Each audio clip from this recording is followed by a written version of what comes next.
प्रधानमंत्री नरेंद्र मोदी ने आज यह बात की है, लेकिन एक्शन कल से ही शुरू हो गया था। एक्शन की पहली तस्वीर देखिए, ये आप देख रहे हैं, कल अटारी चेकपोस्ट बंद किया गया। आज तस्वीर आ गई, अटारी चेकपोस्ट बंद कर दिया गया है। ये बाघा अटारी वो रास्ता है जहां से पाकिस्तानी भारत में दाखिल होते हैं और भारत से पाकिस्तान जाने वाले इस रास्ते से जाते हैं। उस चेकपोस्ट को आज बंद कर दिया गया है। तो आतंकिस्तान पर पीएम मोदी ने जो स्ट्राइक की है वो एक एक कर मैं आपको बताऊं। 5 से 6 स्ट्राइक कल कर दी थी, आज सिर्फ पीएम मोदी ने जुबानी स्ट्राइक की है, जुबान से हमला किया। देखिए जरा कल की स्ट्राइक क्या है। कल जो प्रधानमंत्री ने फैसले लिए, पहली स्ट्राइक पाकिस्तान पर मोदी ने 5 हमले किए हैं। पाकिस्तान के साथ 65 साल पुराना ये जो सिंधु जल समझौता ये स्थगित कर दिया। सीमा पार आतंकवाद का समर्थन रोकने तक ये स्थगित रहेगा। पाक से 3 युद्ध के दौरान भी ये समझौता नहीं स्थगित हुआ। सोचिए, पहली बार हुआ है। दूसरी स्ट्राइक, अटारी वाघा चेकपोस्ट को तुरंत बंद किया गया। जो लोग चेकपोस्ट पार कर चुके हैं उन्हें 1 मई से पहले वापस जाना होगा। पंजाब के अटारी चेकपोस्ट से पाकिस्तानी वापस लौट रहे हैं। तीसरी स्ट्राइक, 48 घंटे में पाकिस्तानियों को भारत छोड़ने का आदेश है। पाक नागरिकों के लिए वीजा सेवा तत्काल प्रभाव से सस्पेंड है। सार्क वीजा छूट योजना के तहत भारत नहीं आ सकेंगे ऐसे लोग।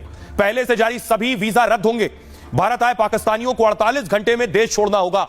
पाकिस्तानी नागरिकों के वीजा 27 अप्रैल से अमान्य हो जाएंगे। मेडिकल वीजा को वालों को 29 अप्रैल तक भारत छोड़ना होगा। चौथी स्ट्राइक, पाकिस्तानी उच्चायोग में तैनात सलाहकारों को भारत छोड़ना होगा। भारत भी अपने रक्षा सलाहकारों को इस्लामाबाद से वापस बुलाएगा। उच्चायोग में कर्मचारियों की संख्या 55 से घटाकर 30 की जाएगी। यह कटौती 1 मई 2025 से लागू होगी। मतलब 1 हफ्ते के अंदर भारत छोड़ना होगा। भारतीय नागरिकों को पाकिस्तान की यात्रा से बचने की सलाह दी गई है। जो भारतीय इस समय पाकिस्तान में है उन्हें जल्द वापस लौटने की सलाह दी गई है।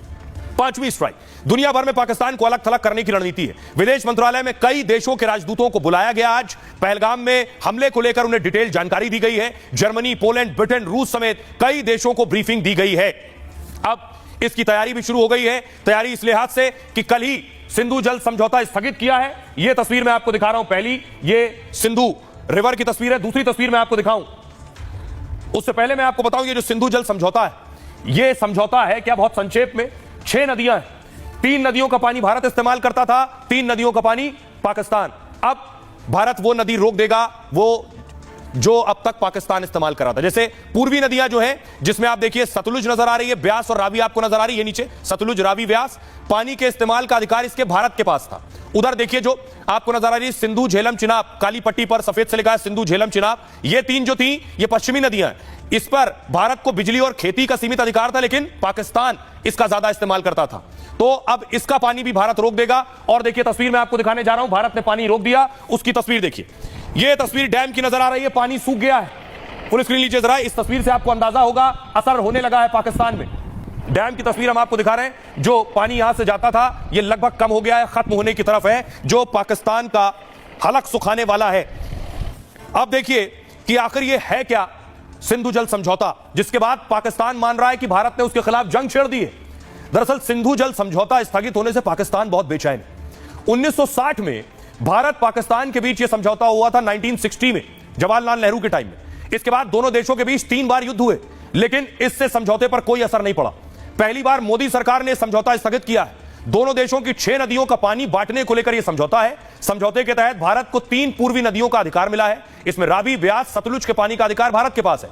पाकिस्तान को 3 पश्चिमी नदियों के इस्तेमाल की अनुमति है। इसमें सिंधु, झेलम और चिनाब पानी का इस्तेमाल पाक करता है। सिंधु समझौता स्थगित होने से पाकिस्तान में जल संकट शुरू हो गया। पाकिस्तान में खेती की 90% जमीन इन्हीं नदियों पर निर्भर है।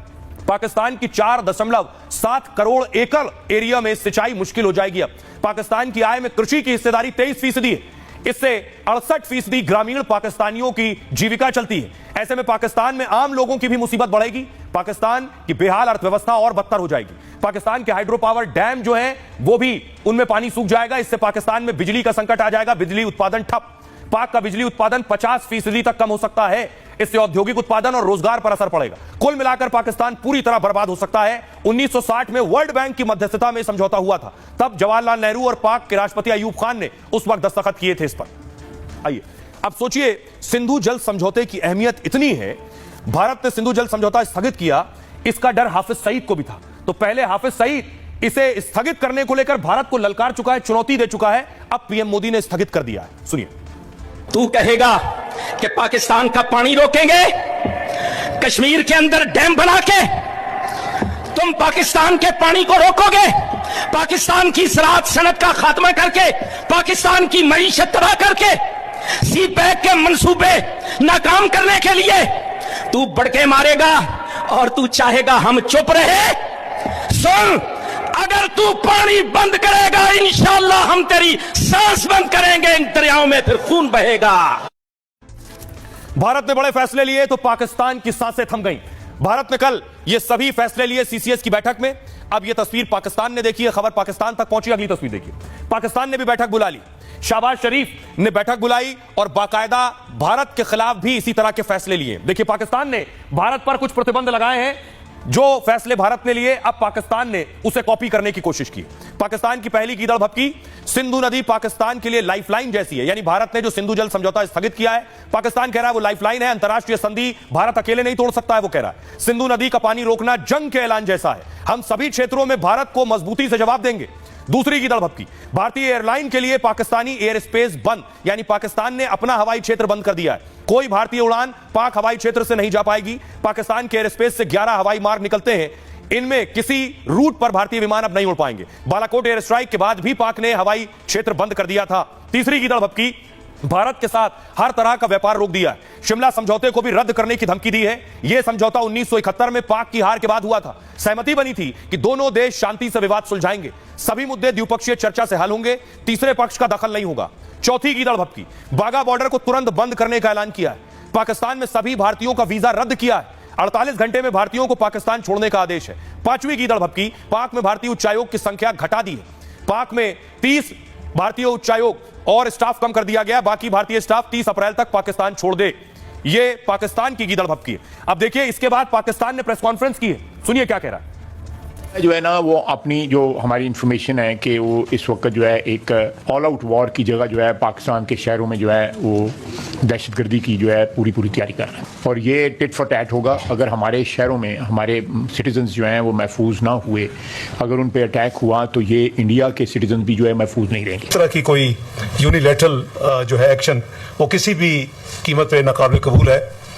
और अगर किसी किस्म की भी डिस्ट्रप्शन हुई तो फिर पाकिस्तान को दो राइट्स हैं। एक तो उसके नतीजे में जो भी एक्शन ले वो लेगा, और दूसरा कि हम भी फिर शिमला समेत जो ट्रीटीज हैं बायलैटरल उसको हम कंसिडर कर सकते हैं, उसको हम भी इन अबेंस कर सकते हैं। पाकिस्तान की एयर स्पेस इंडियन ओन्ड और इंडियन ऑपरेटेड एयरलाइन जो है उनके लिए बंद की जा रही है।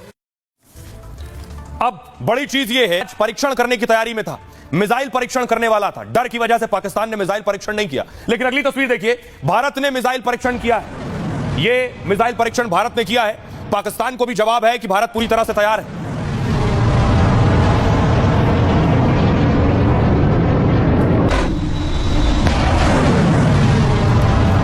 इस मिसाइल के बारे में मैं आपको बताऊं, इस स्थिति में जिस वक्त पाकिस्तान और भारत के बीच तनाव का स्तर यह है, तब यह हुआ। जिस समंदर में पाकिस्तान मिसाइल टेस्ट की तैयारी में था, उसी समंदर में भारत ने अपनी मिसाइल दाग दी। उसने डिस्ट्रॉयर यानी मिसाइल विध्वंसक का सफल परीक्षण किया है। अरब सागर में भारत ने यह परीक्षण युद्धपोत आईएनएस सूरत से किया। भारतीय नेवी ने सतह से हवा में मार करने वाली मिसाइल दागी। समंदर में तेजी से उड़ रहे टारगेट पर उसने सटीक हमला किया। स्वदेशी मिसाइल का यह परीक्षण पाकिस्तान को कड़ा पैगाम है। समुद्री सीमा पर हर हमले का जवाब देने में भारत सक्षम है। पाकिस्तान ने मिसाइल टेस्ट करने का ऐलान किया।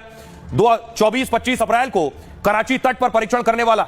अरब सागर में कराची के पास नो फ्लाई जोन का ऐलान किया। दावा है कि पाक मिसाइल की रेंज 480 किलोमीटर। पाकिस्तान समंदर में अपनी तैयारी और ताकत दिखाना चाहता है। वो ये दिखाना चाहता है कि उसके पास मिसाइल ताकत है, लेकिन अरब सागर में जहां वो मिसाइल परीक्षण करने वाला है, भारत का युद्धपोत आईएनएस विक्रांत वहां पहले से मौजूद है।